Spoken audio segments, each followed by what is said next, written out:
অঙ্কনের কথা শুনে তারা আর বিজয়া সত্যি জেনে গেল। সম্পূর্ণ জানতে ভিডিওটিতে একটি লাইক করে প্রথম থেকেই দেখতে থাকো। হ্যালো বন্ধুরা, টলিউড স্টুডিও পাড়া চ্যানেলে তোমাদেরকে স্বাগত। গল্পের শুরুতেই দেখা যায় ঈশ্বর কথা বলতে থাকে অঙ্কনের সাথে। ফাইনালি অঙ্কনের সাথে তারার বিয়েটা হয়ে গেছে। এরপর অঙ্কন বলে, যাক বাবা, ভালোই ভালোই বিয়েটা হয়ে গেল, আর কোনো চিন্তা নেই। এখন থেকে আমিও অনেক কিছু করে দেখিয়ে দেব। আমার কাছে তো আগে পয়সা থাকতো না, আর এখন পয়সা আমার কাছে অনেক থাকবে। অন্যদিকে সন্ধ্যাকে আটকাতে পারছিল না নীল। তার জন্য বাধ্য হয়ে মা কালীর আশীর্বাদী সিঁদুর সন্ধ্যার স্মৃতিতে পরিয়ে দেয় নীল। তারপর থেকেই সন্ধ্যা প্রচণ্ড রেগে গেছে আর বলে, আপনার সাহস হয় কি করে? আপনি আমাকে সিঁদুর পরিয়ে দিয়েছেন কেন? বলুন, কিসের জন্য দিয়েছেন? আমার উত্তরটা জানাটা দরকার।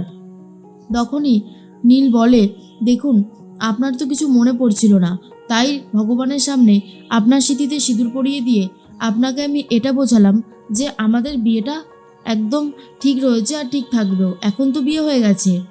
সন্ধ্যা বলে, কাজটা মোটেই আপনি ঠিক করেননি। আপনি কি ভেবেছেন এভাবে আমাকে আটকে দেবেন? কখনো পারবেন না। আপনি আমাকে আটকাতে পারবেন না, চাইলেও আপনি আমাকে আটকাবেন না। এর মধ্যেই নীল তখন বলে, দাঁড়ান দাঁড়ান, কোথায় যাচ্ছেন? আরে বাবা, যাচ্ছেনটা কোথায় সেটা তো বলবেন। সন্ধ্যা তখন বলে, আমি থানায় যাব, গিয়ে পুলিশের কাছে সমস্ত সত্যি খুলে বলবো। এবার দেখি আপনি কি করে আমাকে আটকাতে পারেন। তখনই নীল বলে, দয়া করে এমনটা করবেন না। আরে অফিসারও জানে যে আপনার সাথে আমার একটা বৈবাহিক সম্পর্ক রয়েছে। আপনার মনে না পড়লে কি হয়েছে, অফিসারের তো মনে আছে। কথাটা শোনার পর সন্ধ্যা তখন বলে, বেশি বাড়াবাড়ি করবেন না একদম। আমি থানায় যাব বলে আপনি ভয় পেয়েছেন, তার জন্য আমাকে যেতে বারণ করছেন। সেটা কি আমি বুঝতে পারেননি? এটা ভেবেছেন? আর নীল তখন বলে, না না, সেটা কেন ভাববো? আরে আমি আপনাকে সত্যি বলছি, আপনি বিশ্বাস করুন।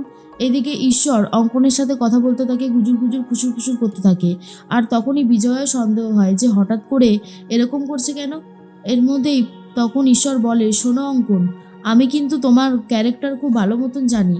তারার কোনো ক্ষতি তুমি করবে না। তারার বাচ্চা কিন্তু আমার নীলের সন্তান, আমাদের বংশধর। তাই তার যদি কোনো ক্ষতি তুমি করেছো, আমি কিন্তু তোমাকে ছেড়ে কথা বলবো না। মনে থাকবে তো? বিজয়ের সন্দেহ হয়, প্রধানমশাই অঙ্কনের সাথে এত কি কথা বলছে? তাহলে কি ওরা দুজন দুজনকে অনেক আগে থেকেই চেনে? ব্যাপারটা আমি খুব একটা বুঝতে পারছি না। তারা তখন বলে, কি যে হয়েছে, কি যে হচ্ছে আমি নিজেই বুঝতে পারছি না। মেজদি কোথায় গেল কে জানে। এর মধ্যেই বিজয়া বলে, যাও অঙ্কন, তুমি এখন তারার বাড়িতে যাও, এটাই নিয়ম। বাকিরা সবাই যে যার মতন চলে গেছে ঠিকই, কিন্তু তুমি এখন তারার বাড়িতেই যাবে। অঙ্কন বলে, আমি যেতে পারবো না, অসম্ভব, আমি কেন যাব? আর তাছাড়া আমার পক্ষে যাওয়া সম্ভব না। তখনই বিজয়া বলে, কেন, কেন সম্ভব না? অঙ্কন বলে, আমি একটা মিলের মালিক। একটা মিলের মালিক হয়ে আমি একটা মাটির বাড়িতে থাকবো, সেটা খুব একটা ভালো দেখায় না। আমি এটা করতে পারবো না। বিজয়া তো শুনে চমকে যায় আর বলে, অঙ্কন, তুমি কিন্তু এবারে বেশি বাড়াবাড়ি করছো। তারা মনে মনে ভাবে, বিয়ে হতে না হতেই এতটা রূপ বদলে গেল, এটা কি করে সম্ভব? বিজয়াও ভাবতে থাকে, তাহলে কি খুব ভুল করে ফেললাম তারার সাথে এই ছেলেটার বিয়ে দিয়ে? এখন তো আমার সেটাই মনে হচ্ছে। কি হবে এখন? অঙ্কন বলে, আমি সোজা আমার বাড়িতেই ফিরে যাব। সেখানে আমার মা অপেক্ষা করছে আমার জন্য। তাই আমি আমার বাড়িতেই যাব, আর অন্য কোথাও যাব না। বিজয়া আর তখন আর কিছু বলতে পারে না। এরপর তারা বলে, থাক মাঠান, উনি যখন চাইছেনই না, তাই আমিও আর ওনাকে জোর করতে চাই না। এরপর অঙ্কন তারাকে নিয়ে নিজের বাড়িতে উদ্দেশ্যে রওনা দেয়। এদিকে সন্ধ্যা নীলের সাথে ঝামেলা করতে থাকে আর বলে, আমি আপনার বাড়িতে একটা শর্তেই যেতে পারি। নীল তখন বলে, বলুন বলুন, কি শর্ত বলুন। তখনই সন্ধ্যা বলে, আমার এই অবস্থা যারা করেছে, আমার স্মৃতিশক্তি ফিরিয়ে দিতে হবে। আমার অবস্থা যারা এরকম করেছে তাদের শাস্তি দিতে হবে, পারবেন? নীল তখন বলে, আমি তো শাস্তি দিতে চাই, কিন্তু আপনার স্মৃতি, মনে মনে ভাবতে থাকে, স্মৃতি ফিরলেই তো সমস্ত কিছু মনে পড়ে যাবে। তখন কি হবে? তখন তো আবারও সন্ধ্যা আমার কাছ থেকে দূরে চলে যেতে চাইবে। আমি কি করে মেনে নেব সেটা? এর মধ্যে পুরুতমশাই বলে, নীলবাবু আর চুপ করে থাকবেন না, আপনি বলে দিন সমস্ত শর্তেই রাজি।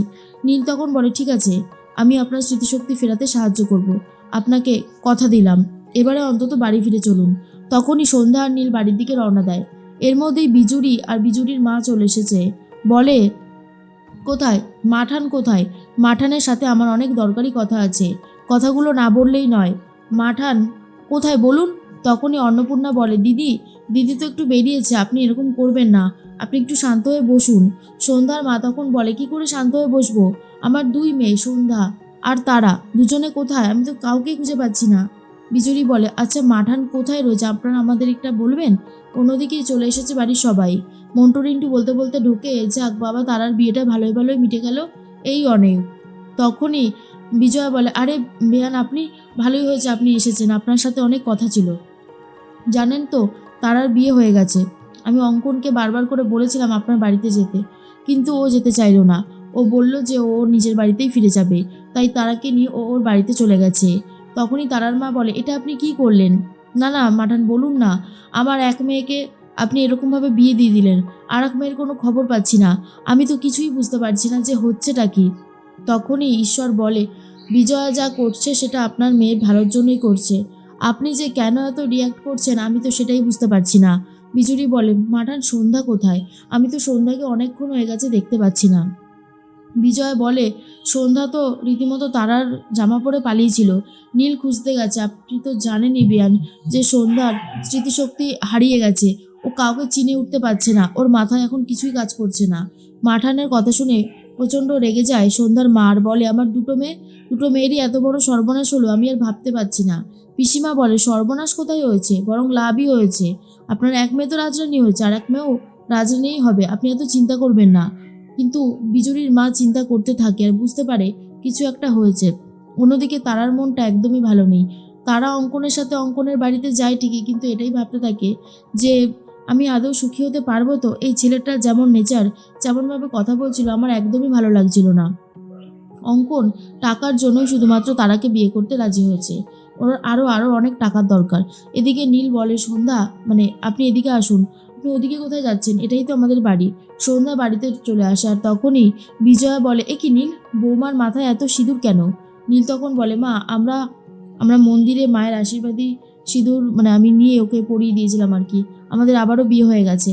কথাটা শোনার পর সন্ধ্যা তখন খুব রেগে যায়, বিজয়া খুব খুশি আর বলে, বাহ, এটা খুব ভালো করেছিস, দাঁড়া আমি তোদেরকে বরণ করে ঘরে ঢোকাই। এরপরেই তখন অন্নপূর্ণা বলে, দাঁড়াও দিদি, তাহলে কলসি নিয়ে আসি, সবই প্রথম থেকে নিয়মকানুন হোক, যেমনটা হয় আর কি।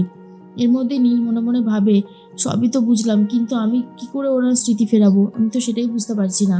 স্মৃতি ফিরলে তো সমস্ত কিছু মনে পড়ে যাবে সমস্ত কথা, সেটা হলে যে খুব একটা ভালো হবে না, আমি যে কি করি কিছুই বুঝে উঠতে পারছি না। এর মধ্যেই তখনই কলসি নিয়ে এসেছে, আর সন্ধ্যাকে বলে, নাও, এটা কাকে করে নিয়ে ঢুকবে আর এই দুধে আলতায় পা দেবে, ঠিক আছে, মনে থাকবে তো? সন্ধ্যা তখন বলে, যে আমি কেন করব, উনি করবে, দিন, ওনার কাছে দিন। এরপর নীলের কাছে কলসিটা দেয় আর নীলকে বলে দুধে আলতায় পা দিয়ে ঘরে ঢোকার জন্য। আর নীল সেটাই করে। সন্ধ্যার মন রাখার জন্য নীল এখন সব কিছু করতেই রাজি হয়ে গেছে। আর সন্ধ্যা তখন দেখতে পারে নীল পড়ে যাচ্ছিল, নীলকে ধরে নেয়, আর সন্ধ্যা আর নীল অনেক কাছাকাছি চলে আসে।